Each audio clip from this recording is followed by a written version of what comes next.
Donnybrook is made possible by the support of the Betsy and Thomas Patterson Foundation and the members of 9PBS. Thank you very much for joining us for another edition of Donnybrook this August the 3rd. And we've got lots to talk about on this day, so let's first meet the panelists, starting with Amy Marxkors from the Chris and Amy Show on KMOX. She's sitting in for Wendy Weiss, who was traded to Baltimore before Tuesday's trading deadline. Bill McClellan from the Post-Dispatch. Mr. Ray Hartmann, founder of the Riverfront Times. Alvin Reid, last week's provocateur and columnist and editor with the St. Louis American, who did a great job last week. Maybe too great. Oh, man. It was hot outside. I know, guys. Great job. Sure appreciate that. And wanted to start with you. Jay Nixon, former governor of Missouri, needs no introduction to viewers of this program, is now the director of ballot integrity for a new group called No Labels. They want to get moderate candidates on the ballot in all 50 states in 2024's presidential election. However, he's getting some grief from fellow Democrats who say, hey, this could hurt our chances in getting President Biden reelected, and a true Democrat wouldn't be doing this. What do you think? Well, I have to agree with that take, but I have to like Jay Nixon, who I like. I like Jay.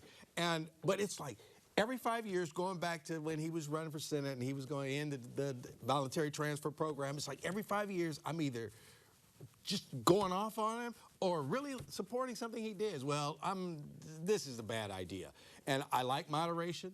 I like the idea of what he's kind of talking about. But this is, you know, all hands on deck right now. And the alternative to a Democrat being in the White House right now is pretty scary. And so thus, I'm not trying to sound really partisan. I'm just trying to say, I'm sure there's Republicans saying the same thing, that the last thing we need is somebody on the ballot that would take away votes. Well, you know, I support Jay Nixon for what he's doing, and I like getting people on the ballot of whatever party, but I think that this is a cry to the Democrats that you guys can't run Joe Biden. I think there are a lot of Democrats looking around and going, can't we get, I mean, Joe Biden was a fine one-term president, but he's, what, 80 now, 81? We saw what happened to Mitch McConnell. This is just a bad idea to run Joe Biden again. Well, and I think that part of this, the people like Jay Nixon, and I'm not speaking for Jay, but I think that it's Democrats, you got to wake up. You can't go sleepwalking into this election.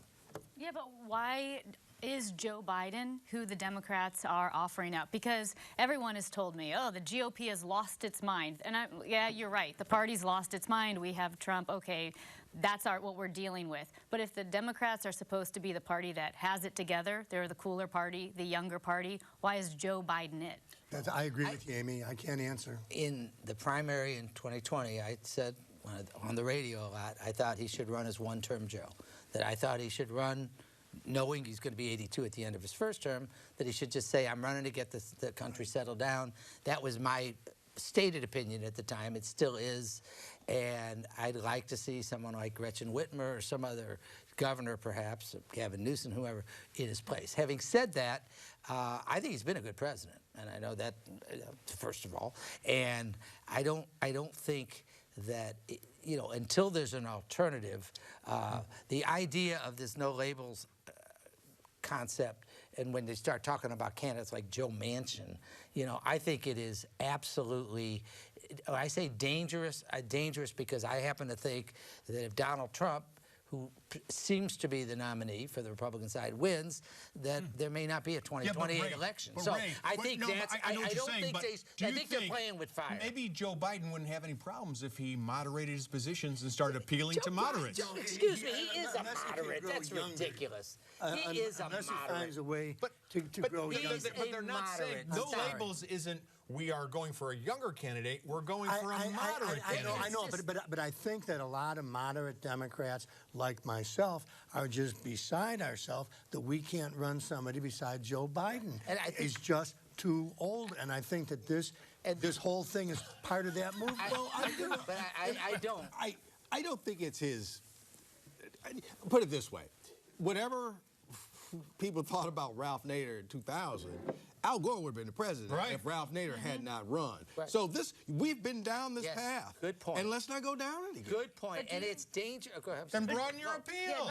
Yeah, do you think they're calling the exhausted majority's bluff?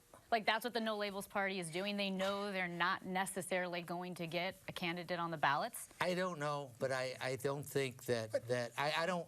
But Ray, they have a lot of money. Maybe the No Labels guy will get disaffected Republicans and hurt Trump. No, well, I think it's a risk that's too big to take. All right, but we'll see. Bill McClellan, you went to schools in the land of Lincoln, Illinois, and starting this week, Illinois students are required to take courses in Native American history, including genocide. This after it was passed by the legislature and signed by Governor J.B. Pritzker. Now, in Missouri, we generally don't like the General Assembly telling the schools what to do. Shouldn't that be left up to educators and school boards? Or do you think the lawmakers in Illinois and Springfield should be dictating curriculum? Yeah, well, I think that the state has a role to play in setting standards and doing tests. And I don't have any problem with them saying, you know, we're going to have the students learning Illinois history or Native American history. In Texas, the kids learn Texas history. I think in Missouri, they ought to know what Missouri's about. I do, so I don't have any problem with this. I've never was accused of being a good student, but I have to say, I am absolutely on board with Illinois doing this. And one of the reasons is we just don't teach our history accurately and fully. And for the state, I don't want them to micromanage educators. And I don't think this qualifies as that. You know, I know, like, for example, growing up, and we're neighbors to Illinois, Oklahoma, for example. And I don't know that there was any standard, but the massacre in Oklahoma of African Americans, I hadn't even heard about it. It's our next state. It was not Native Americans. Well, no, I'm talking about Black Americans. I'm talking about the Tulsa, the race riot. What riot? It was a massacre, and we didn't even know about that. Well, I'm not saying that it has to be detailed about everything that our ancestors did wrong. What we did to Native Americans in this state should be taught. Is all I'm saying. Okay, so you have no problem. Trail of Tears. You have no problem with the state of Florida saying that you got to teach this part that says slavery was pretty dandy. I have a big problem with that because I think we need to teach it accurately. Because you don't want the state to tell somebody what they have to teach. I'm not. Now, that's exactly right. I'm not. I'm not saying don't go there.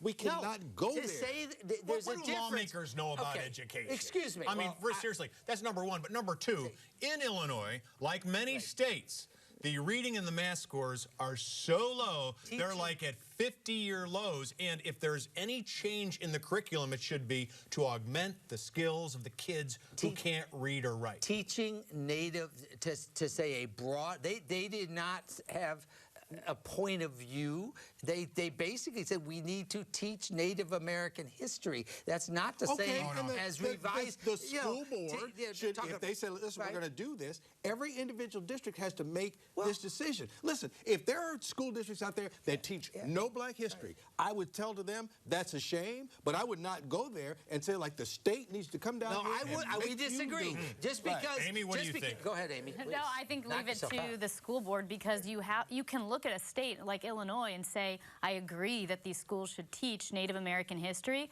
but then you bring up Florida and you're now having educators, which are highly partisan in a negative partisan country with guys like Ron DeSantis, who governor of that state, trying to make a push for president.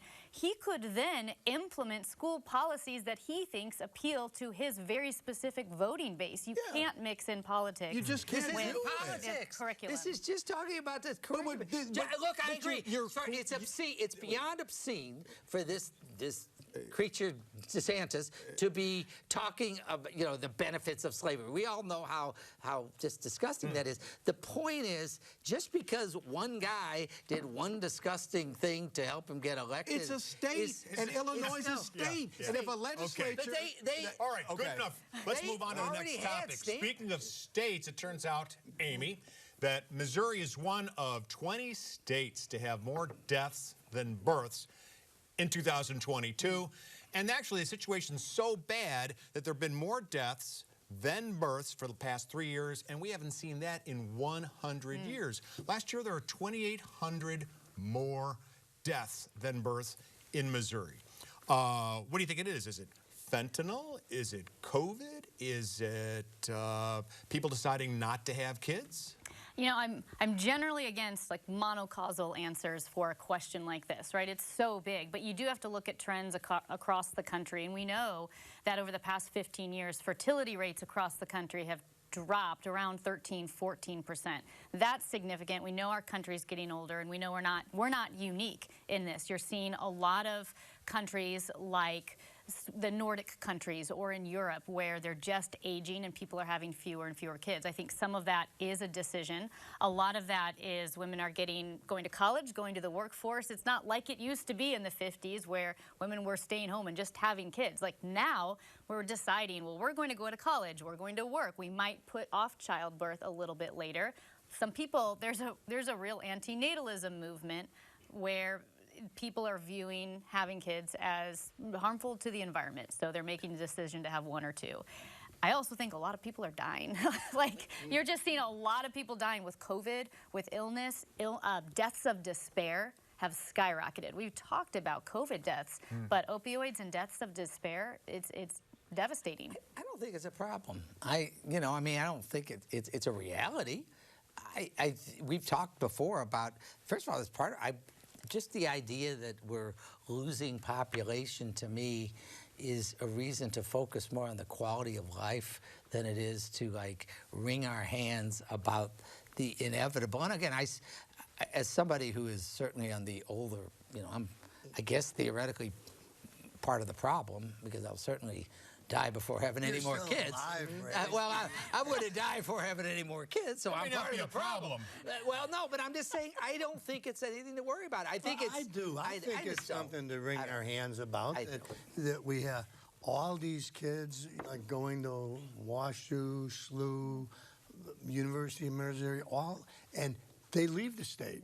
I mean, they don't see opportunity. Well, that's a different issue. I was going to say that's a different issue. Now, when we were coming out of college, and a lot of people who went into the newspaper game, we didn't care where we went.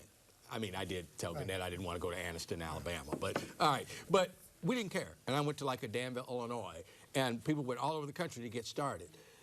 Those days are over because no, I really don't want to go to out in the middle of this state or that state, and then, oh yeah, I would love to live in California or New York or, North Carolina, but I can't afford it because, I'm a young person. So I think if you look at these 20 states, I'll bet you they can't find doctors in rural towns, lawyers. I know for a fact that if you want to be a vet, like out in like a rural area, you'll make like $200,000 a year. They just can't get young professionals there, and as a result, they're having their kids someplace else. And now let me be clear. Small town, like Missouri, small town. And let's face it, aren't there a lot of like St. Louis kids who have moved to Denver?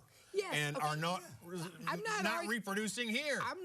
I just don't think the issue of the numbers is a big deal. What I agree with you. If you want someone to pay a payroll tax to fund our Social Security. That does not suggest, I agree with both of you gentlemen, that, using that term recently, that we should be very concerned and focused on making our community more relevant and more attractive, whether we're talking about geospatial or biotech. I mean, we need to develop those industries, and I've argued very much that one way not to do it is just to proclaim that we're the geotech center of the world, but a geospatial center, but that we really ought to be focusing on that.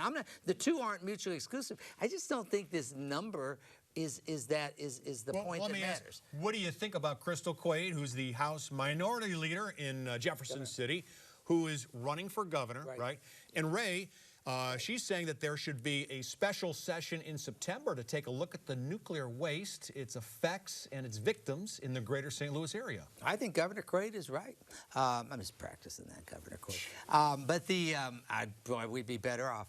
I think she's right. I mean, I think that this is, I didn't realize, in fact, my dear friend Byron Clemens had to remind me that the first editorial I wrote on this was in 1983. I mean, because he was, to his credit, Byron had us out in front of this issue 40 years ago at the RT. I wrote about it, it's the magazine and stuff.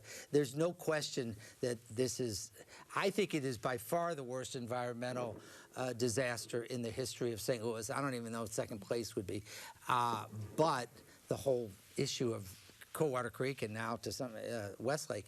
And I have to say this, good for Josh Hawley. I don't say that often, but he's leading the way. And a lot of these people... Mark the tape. No, it's good for Josh Hawley. He's... Whoa, call Ripley for the next edition of Believe It or Not. And Josh Hawley and Crystal Quade, Alvin, what do you say? Well, I was going to say, there were other politicians that like 2 years ago that Josh Hawley was nowhere to be found that time.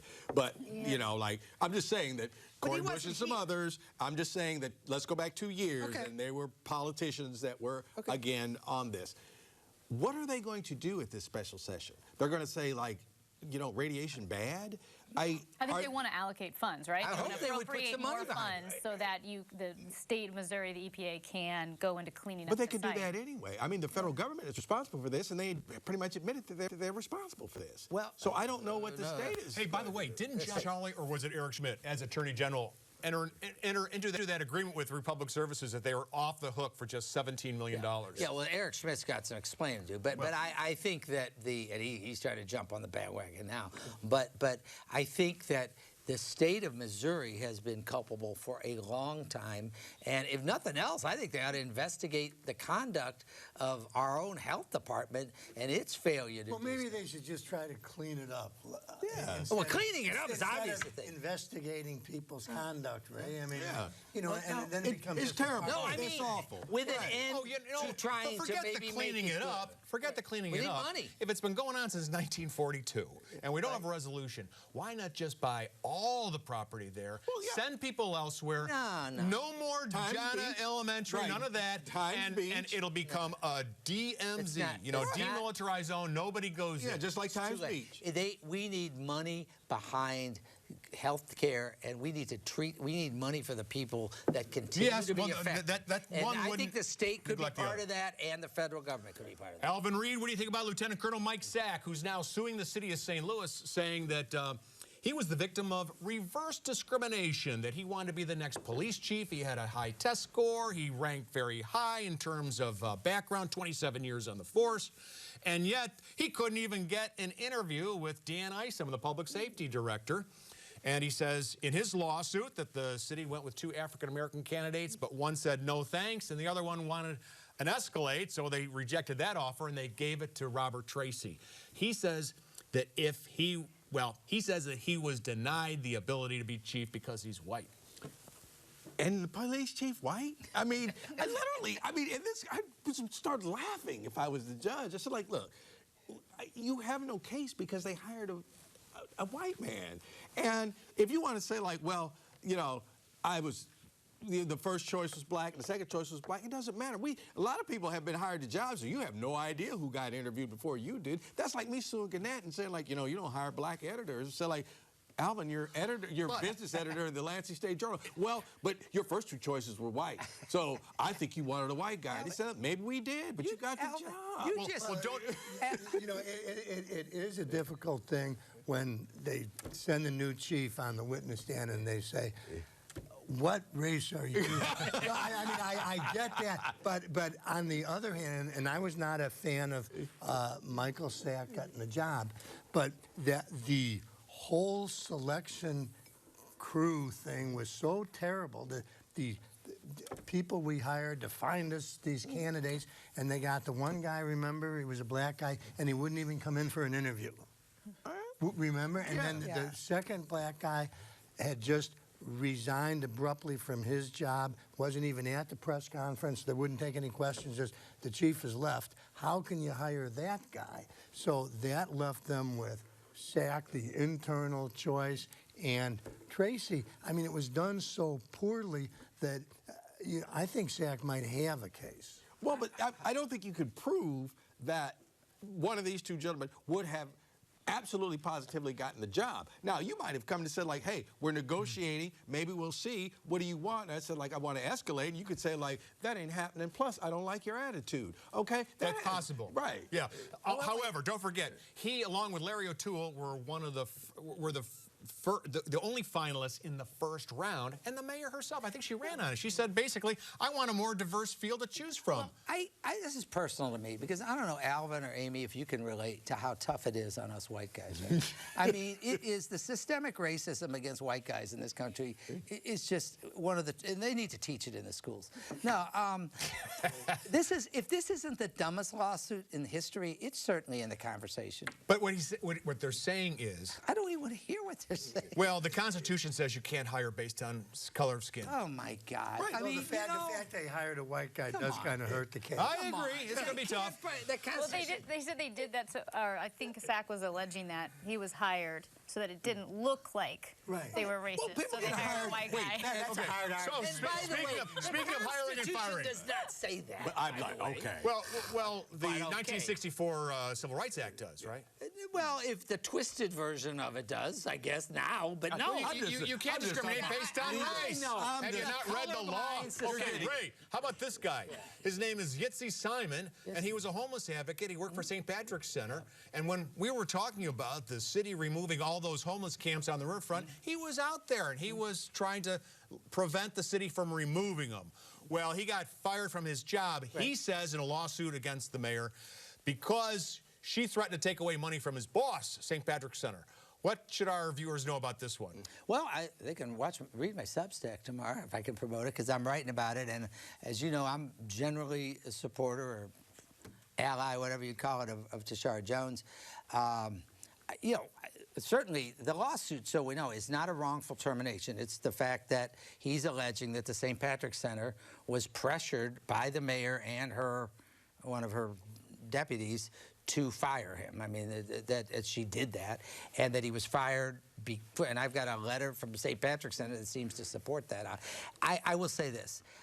As somebody that supports the mayor and likes the mayor, this is the third time now, and nobody knows what the lawsuit's going to end up. But between going after Elad Gross, who ought to be our next Attorney General, and for countersuing, and for suing the city for FOIA, and then going after Heather Taylor. Okay. This retribution thing is getting old. If we get back to this particular lawsuit, Ray, it's getting old. I just don't see it as a First Amendment case. If you represent this company and you say something bad about the mayor, and the mayor, who I'm often against, says, that's it, I'm not going to put up, and so the company says, you're fired. You can't go after the people who we depend on for grants. Yeah, let's get real. People get fired. And that lawsuit's going to be in the trash can right next to Sachs. They both are frivolous. They are a waste of time. And people are being put up to things. I think it is political.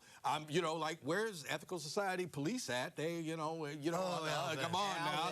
You know, I'm just saying, this is frivolous. This is okay. We have about a minute to go. Amy Marxkors, and we lost a real St. Louis character, Beatle Bob, this past week. He danced at a lot of concerts, and you were quite familiar with them. Yeah, I mean, I don't know how many concerts I went to where there was Beatle Bob right up front. He was dancing. He made a decision years ago, like almost 30 years ago, that he was going to go to a concert and see live music every single night. Something upwards of 9,400 consecutive concerts over the course of 27 years. And he passed away. He suffered from ALS, Lou Gehrig's disease. Really, really cruel disease. But Beatle Bob was a fixture at local St. Louis concerts. He was a St. Louis institution. And, you know, I didn't know that about him until he passed, that how many concerts. I saw him a lot of times, and I never saw him without a smile on his face. And rest in peace. Yeah, same. I had been back in St. Louis 2 days in 1995. We went out. I was working at RCGA, and I saw him. I said, "That guy's dressed like a Beatle." And I was explaining to me, like, he's Beatle Bob. He goes to all the shows, and I just thought, like, how cool. And then once not, we're on TV. People recognize. One day, like, I'm someplace he was at, and he said, like, hey, hi, I really like the show that you're on. And he went right back to dancing, like, cool, right? So anyway, rest in peace. Cool guy. Yeah, I hope he was happy. I mean, I enjoyed seeing him, and the few times I'd go to a concert, he'd always be there. There is a book. I forget who wrote it. It's called St. Louis Characters. And Beatle Bob's in it, and so is Ray Hartmann. Yeah, so... it's a fine book. I want to pick up Is that the same author as Amazing St. Louis? No, it's not. Okay. No. I thought they were. No. I thought it was. Hey, let's take a look at the mailbag and see what folks had to say about last week's program, shall we? I was convinced Johnny Johnson had mental problems when he abducted, assaulted, and killed a 6-year-old. It's not an excuse, and it's long past time for him to exit this mortal coil. That from Martin Logan. Mary Henson wrote, the Boeing project is a good thing for St. Louis. Yes, 50% tax abatement seems scary. St. Louis is still getting 50% in taxes that they're not getting now. Without the project, you get nothing. And 10 years seems like a reasonable sunset clause. You get jobs, tax money, and the ancillary jobs that come from the construction of the facility. That from Mary Hansen, as we said.